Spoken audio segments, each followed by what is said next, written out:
So, you have another assignment. This time, you're trying to create your references and citations in APA style, but some of the material that you used came from lectures you attended, an interview you conducted, a phone or email conversation you had with someone, or any other direct communication that hasn't been published anywhere else. What do you do?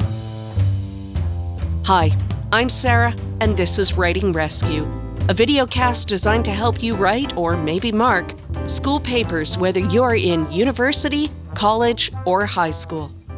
First, make sure that you've seen episode 1 of this video series on the basics of citing in APA style. Now, lectures, interviews, emails, and other things like them are called personal communications. That means that they came from some form of direct communication that you had with someone, and there isn't a place where somebody could find a record of what was said.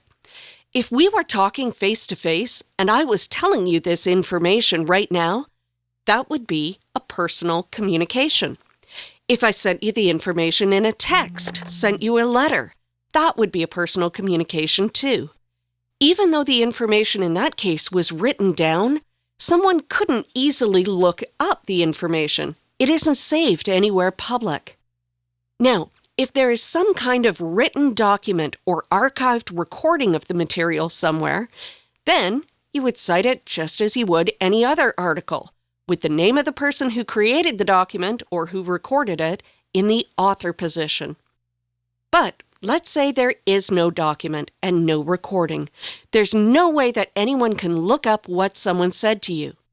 That's when you cite the information as a personal communication. And here's how you do it.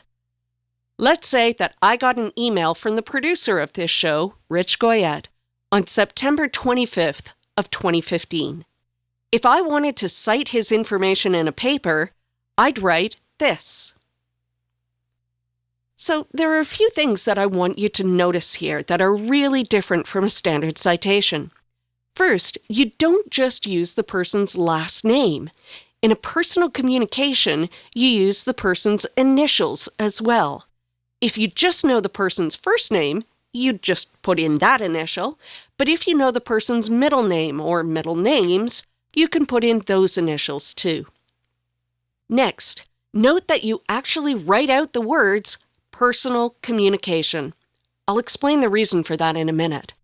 And finally, notice that this is one time when you don't just use the year in a citation, you actually provide the full date of the conversation that you had. Now, what do you put on the reference page? Well, you don't actually put anything on the reference page.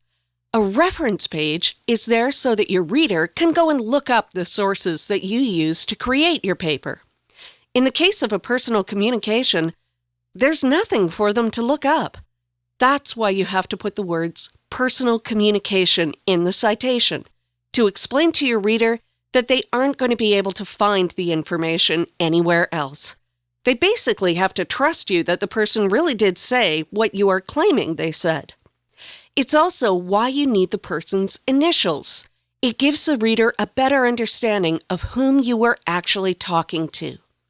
Now, if the information came from an interview that you made a transcription of, and you've included your transcription as part of your paper, that's different. Then you can just refer to an appendix as opposed to creating a citation.